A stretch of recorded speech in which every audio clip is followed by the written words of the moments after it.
اور پھر ان سب کو توڑ پھوڑ ڈالا۔ سب سے بڑے بت کے کاندھے پر تیر رکھ کر واپس چلے آئے۔ جب سب لوگ میلے سے واپس آئے تو ہیکل مندر میں بتوں کا یہ حال پایا۔ وہ لوگ بہت بگڑے اور ایک دوسرے سے پوچھنے لگے کہ یہ کیا ہوا اور کس نے کیا۔ ان میں سے وہ بھی تھے جن کے سامنے ابراہیم علیہ السلام اللہ تاکیدن انقسانم کہہ چکے تھے۔ انہوں نے فوراً کہا کہ یہ اس آدمی کا کام ہے جس کا نام ابراہیم ہے، وہی ہمارے دیوتاؤں کا دشمن ہے۔ کاہنوں اور سرداروں نے یہ سنا تو غم و غصے سے لال ہو گئے اور کہنے لگے اس کو مجمع کے سامنے پکڑ کر لاؤ تاکہ سب دیکھیں کہ مجرم آدمی کون ہے۔ ابراہیم علیہ السلام سامنے لائے گئے تو بڑے روب و داب سے انہوں نے پوچھا، کیوں ابراہیم، تو نے ہمارے دیوتاؤں کے ساتھ یہ سب کچھ کیوں کیا؟ ابراہیم نے کہا کہ اب وہ بہترین موقع آ گیا ہے جس کے لیے میں یہ تدبیر اختیار کروں۔ مجمع موجود ہے، لوگ دیکھ رہے ہیں کہ ان کے دیوتاؤں کا کیا حشر ہو گیا ہے، اس لیے اب کاہنوں مذہبی پیشکشوں کو لوگوں کی موجودگی میں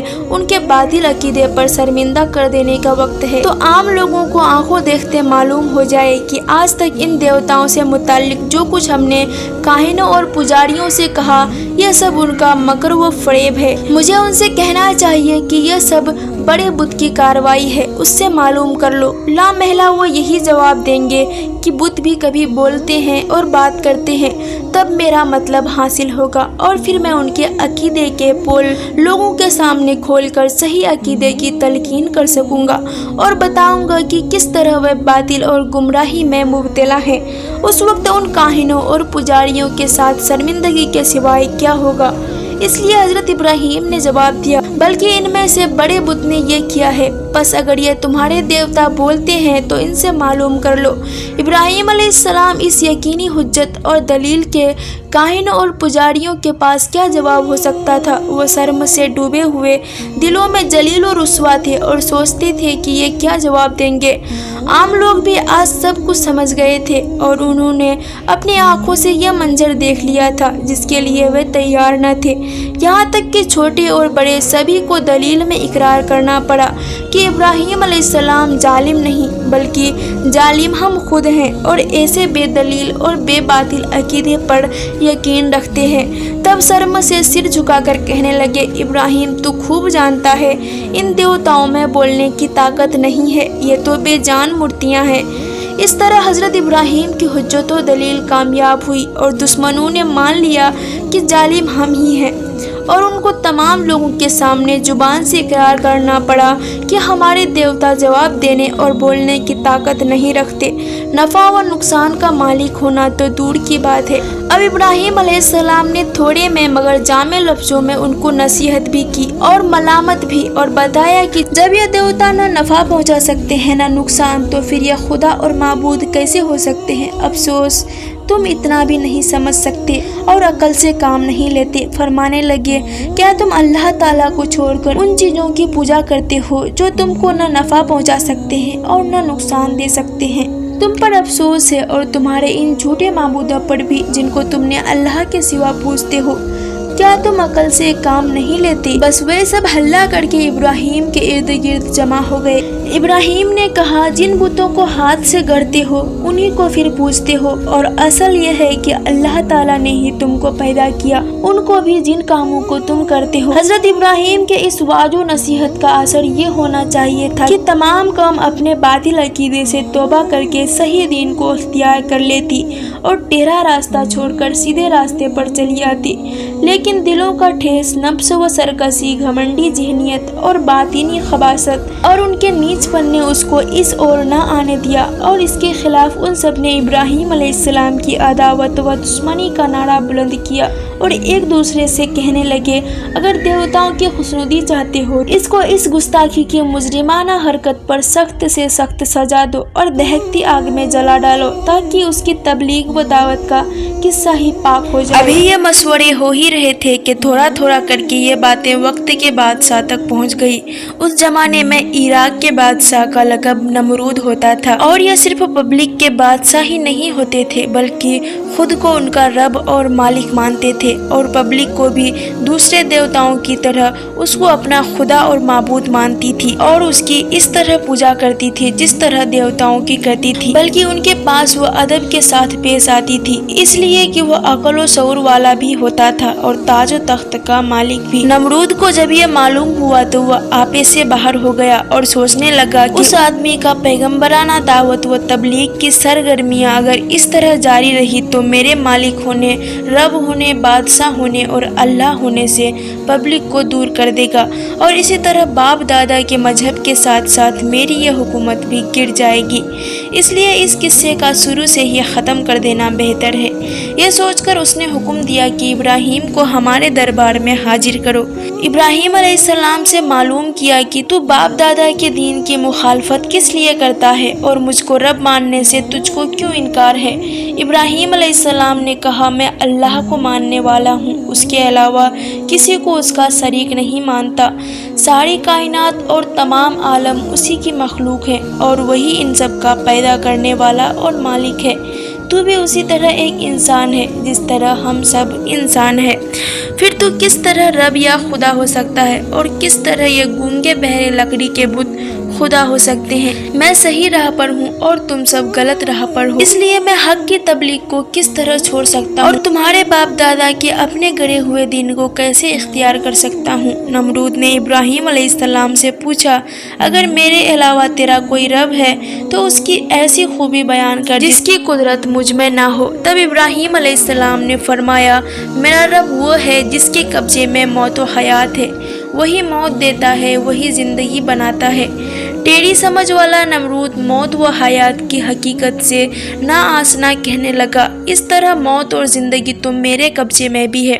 اور یہ کہہ کر اسی وقت ایک بے قصور آدمی کے بارے میں جلاد کو حکم دیا کہ اس کی گردن مار دو اور موت کے گھاٹ اتار دو۔ جلاد نے فوراً حکم پورا کیا اور قتل کی سزا پائے ہوئے منیم کو جیل سے بلا کر حکم دیا کہ جاؤ، ہم نے تمہاری زندگی بخش دی۔ اور پھر ابراہیم کی طرف متوجہ ہو کر کہنے لگا، دیکھا میں کس طرح زندگی بخشتا ہوں اور موت دیتا ہوں، پھر تیرے اللہ کی کیا خاص بات ہے؟ ابراہیم علیہ السلام سمجھ گئے کہ نمرود یا تو موت اور زندگی کی اصل حقیقت نہیں جانتا یا لوگوں اور پبلک کو غلط فہمی میں ڈال دینا چاہتا ہے تاکہ وہ اس فرق کو نہ سمجھ سکے۔ زندگی بخشنا ان کا نام نہیں بلکہ نہ سے ہاں کرنے کا نام زندگی بخشنا ہے، اور اسی طرح کسی کو قتل یا پھانسی سے بچا لینا موت کا مالک ہونا نہیں ہے۔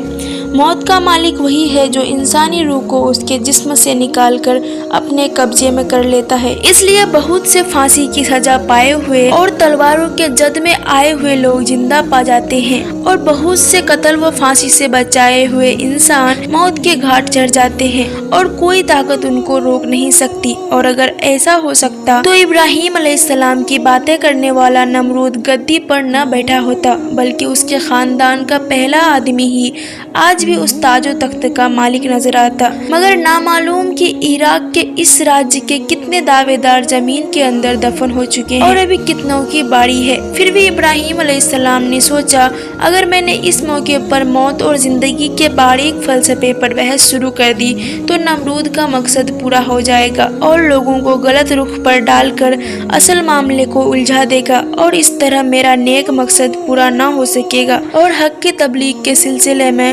بڑی محفل میں نمرود کو لاجواب کرنے کا موقع ہاتھ سے جاتا رہے گا، کیونکہ بحث و مباحثہ اور جلد و مناظرہ میرا اصل مقصد نہیں بلکہ لوگوں کے دل و دماغ میں ایک اللہ کا یقین پیدا کرنا ایک ہی میرا مقصد ہے۔ اس لیے انہوں نے اس دلیل کو نظر انداز کر کے سمجھانے کا ایک دوسرا طریقہ اپنایا اور ایسی دلیل پیش کی جسے صبح و شام ہر آدمی آنکھوں سے دیکھتا، بغیر کسی دلیل کے دن و رات زندگی میں اسے دو چار ہوتا رہتا ہے۔ ابراہیم علیہ السلام نے فرمایا، میں اس ہستی کو اللہ کہتا ہوں جو ہر دن سورج کو پورب سے لاتا ہے اور مغرب کی طرف لے جاتا ہے۔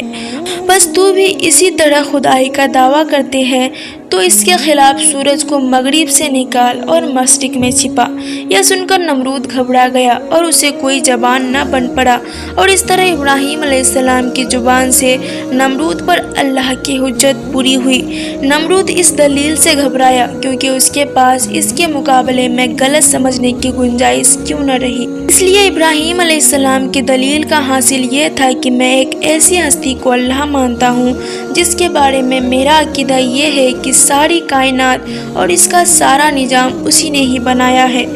اور اسے اس پورے نظام اور اپنی حکمت کے قانون میں ایسا کس دیا ہے کہ اس کی کوئی چیز مقرر جگہ سے پہلے اپنی جگہ سے ہٹ نہیں سکتی اور نہ ادھر ادھر ہو سکتی ہے۔ تم اس پورے نظام میں سے سورج ہی کو دیکھو کہ دنیا اس سے کتنے فائدے حاصل کرتی ہے، ساتھ ہی اللہ نے اس سے نکلنے اور ڈوبنے کا ایک نظام مقرر کر دیا ہے۔ بس اگر سورج لاکھ بار بھی چاہے کہ وہ نظام سے باہر ہو جائے تو اس پر اسے قدرت حاصل نہیں، کیونکہ اس کی باغ ڈور ایک اللہ کی قدرت کے قبضے میں ہے،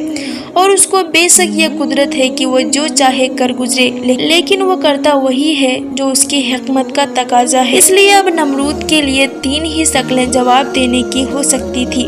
یا وہ کہے کہ مجھے سورج پر پوری قدرت حاصل ہے اور میں نے بھی یہ سارا نظام بنایا ہے، مگر اس نے یہ جواب اس لیے نہیں دیا کہ وہ خود اس کا قائل نہیں اور یہ ساری کائنات اس نے بنائی ہے اور سورج کی حرکت اور اس کی قدرت کے قبضے میں ہے، بلکہ وہ تو خود کو اپنی رعایا کا رب اور دیوتا کہلاتا ہے۔ اور دوسری شکل یہ تھی، میں اس دنیا کو کسی کی پیدا کی ہوئی چیز نہیں مانتا، اور سورج تو مستقل خود دیوتا ہے، اس کے اختیار میں خود بہت کچھ ہے۔ مگر اس نے یہ بھی اس لیے نہیں کہا کہ اگر وہ ایسا کہتا تو ابراہیم علیہ السلام کا وہی اعتراض سامنے آ جاتا جو انہوں نے سب کے سامنے سورج کے رب ہونے کے خلاف اٹھایا تھا۔ اگر وہ رب ہے تو عبادت کرنے والے اور پجاریوں سے زیادہ اس معبود اور دیوتاؤں میں تبدیلیاں اور فنا کے اثرات کیوں موجود ہے؟ رب کو فنا اور تبدیل سے کیا واسطہ، اور کیا اس کی قدرت میں ہے اگر وہ چاہے تو مقرر وقت سے پہلے یا بعد میں نکل یا ڈوب جائے؟ تیسری شکل یہ تھی کہ ابراہیم علیہ السلام کے چیلنج کو قبول کر لیتا اور مغرب سے نکال کر دکھا دیتا، مگر نمرود چونکہ ان تینوں شکل میں سے کسی شکل میں جواب دینے کی قدرت نہ رکھتا تھا، اس لیے پریشان اور لاجواب ہو جانے کے علاوہ اس کے پاس کوئی دوسرا راستہ نہیں بچا۔ غرض حضرت ابراہیم علیہ السلام نے سب سے پہلے اپنے والد آزر سے اسلام کے سلسلے کی بات کہی، حق کا پیغام سنایا اور سیدھا راستہ دکھلایا۔ اس کے بعد عام لوگوں اور سب لوگوں کے سامنے حق کو مان لینے کے لیے فطرت کے بہترین اصول و دلیل پیش کیے، نرمی سے، میٹھی باتوں سے، مگر مضبوط اور روشن حجت و دلیل کے ساتھ ان پر حق کو واضح کیا۔ سب سے آخر میں بادشاہ نمرود سے مناظرہ کیا اور اس پر روشن کر دیا کہ رب ہونے اور معبود ہونے کا حق صرف ایک اللہ ہی کے لیے سب سے مناسب ہے، اور بڑے بڑے شہنشاہ کو یہ حق نہیں کہ وہ اس کی برابری کا دعویٰ کرے، کیونکہ وہ اور کل دنیا اسی کی مخلوق ہے اور وجود و عدم کے قید و بند میں گرفتار۔ مگر اس کے باوجود کہ بادشاہ آزر اور عام لوگ حضرت ابراہیم علیہ السلام کی دلیلوں سے لاجواب ہوتے اور دلوں میں قائل، بلکہ بتوں کے واقعے میں تو زبان سے اقرار کرنا پڑا کہ ابراہیم علیہ السلام جو کچھ کہتا ہے وہی حق ہے اور صحیح و درست ہے، پھر بھی ان میں سے کسی نے سیدھے راستے کو نہ اپنایا اور حق قبول کرنے سے بچتے رہے، اور اتنا ہی نہیں بلکہ اس کے خلاف اپنی ندامت اور ذلت سے متاثر ہو کر بہت زیادہ گیج و غضب میں آ گئے، اور بادشاہ سے رعایا تک سب نے ایک ہو کر فیصلہ کر لیا کہ دیوتاؤں کی توہین اور باپ دادا کے دینوں سے مخالفت میں ابراہیم کو دہکتی آگ میں جلا دینا چاہیے، کیونکہ ایسے سخت مجرم کی سزا یہی ہو سکتی ہے، اور دیوتاؤں کو حقیر سمجھنے کا بدلہ اسی طرح لیا جا سکتا ہے۔ اس مرحلے پر پہنچ کر ابراہیم علیہ السلام کی جدوجہد کا معاملہ کھلا ہو گیا، اور اب دلیلوں کی طاقت کے مقابلے میں مادی کی طاقت و سطوت کا مظاہرہ شروع کر دیا۔ باپ اس کا دشمن، لوگ اس کے مخالف، اور وقت کا بادشاہ اسے پریشان کرنے کو تیار، ایک ہستی اور چاروں اور مخالفت کی آواز، دشمنی کے نعرے اور نفرت و حرکات کے ساتھ کا بدلہ اور خوفناک سزا کے ارادے۔ ایسے وقت میں اس کی مدد کون کرے اور اس کی حمایت کا سامان کیسے جٹے؟ مگر ابراہیم علیہ السلام کو نہ اس کی پرواہ تھی، نہ اس کا ڈر تھا، وہ اسی طرح بے خوف و خطر اور ملامت کرنے والوں کی ملامت سے بے نیاز حق کے اعلان میں مست و رشد ہدایت کی دعوت میں لگے ہوئے تھے۔ البتہ ایسے نازک وقت میں جب تمام مادی سہارے ختم ہو چکے تھے، ابراہیم علیہ السلام نے اس وقت بھی ایک ایسا بڑا زبردست سہارا موجود تھا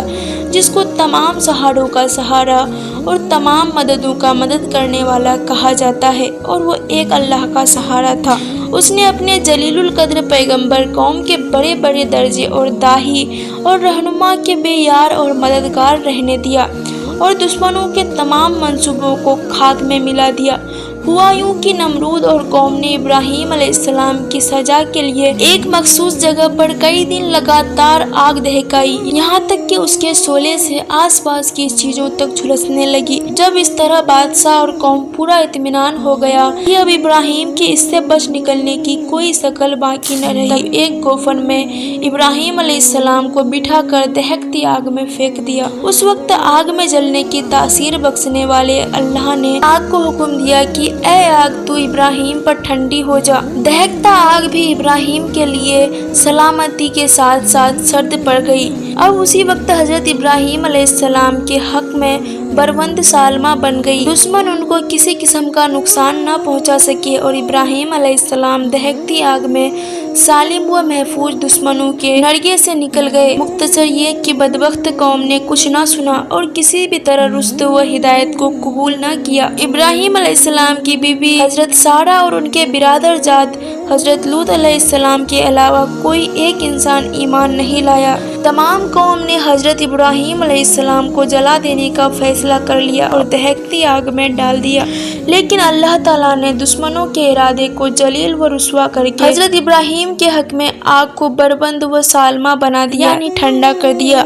تو اب ابراہیم علیہ السلام نے ارادہ کیا کہ کسی دوسری جگہ جا کر پیغام الہی سنائے اور حق کی دعوت پہنچائے۔ یہ سوچ کر فدان آرام سے ہجرت کا ارادہ کر لیا، اور ابراہیم نے کہا میں جانے والا ہوں اپنے پروردگار کی طرف، قریب ہی وہ میری رہنمائی کرے گا، یعنی اب مجھے کسی ایسی آبادی میں ہجرت کر کے چلا جانا چاہیے جہاں اللہ کی آواز حق پسند کان سے سنی جائے۔ اللہ کی زمین تنگ نہیں، یہاں نہیں تو کہیں اور صحیح، میرا کام حق پہنچانا ہے۔ اللہ اپنے دین کی اشاعت کا سامان خود پیدا کرے گا۔ بہرحال حضرت ابراہیم علیہ السلام اپنے باپ آزر اور قوم سے جدا ہو کر فرات کے پچھمی کنارے کے قریب ایک بستی میں چلے گئے جو آج کلدانیین کے نام سے مشہور ہے۔ یہاں کچھ دنوں قیام کیا۔ حضرت لوط علیہ السلام اور حضرت سارہ دونوں سفر میں ساتھ رہے۔ کچھ دنوں بعد یہاں سے حران کی اور چلے گئے اور وہیں دین اسلام کی تبلیغ شروع کر دی،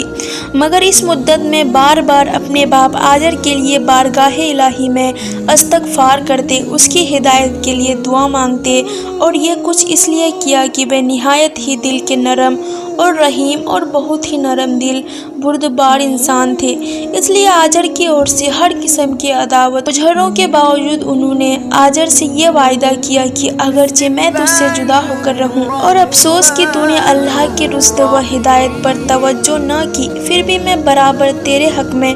اللہ کی مغفرت کی دعا کرتا رہوں گا۔ آخر کار حضرت ابراہیم نے وحی کا مطالعہ کیا۔ اللہ تعالیٰ نے فرمایا کہ آزر ایمان لانے والا نہیں ہے، یہ انہی لوگوں میں سے ہے جنہوں نے اپنی نیک و استعداد کو فنا کر کے خود کو اس کا مصداق بنا لیا۔ اللہ نے مہر لگا دی ان کے دلوں پر اور ان کے کانوں پر اور ان کی آنکھوں پر پردہ ہے۔ حضرت ابراہیم علیہ السلام کو جب یہ معلوم ہو گیا تو آپ نے آزر سے الگ ہونے کا صاف اعلان کر دیا۔ حضرت ابراہیم علیہ السلام اس طرح تبلیغ کرتے کرتے فلسطین پہنچے۔ اس سفر میں ان کے ساتھ حضرت سارہ، حضرت لوط علیہ السلام اور حضرت لوط کی بیوی تھی۔ حضرت ابراہیم علیہ السلام فلسطین کے پچھمی حصے میں ٹھہرے۔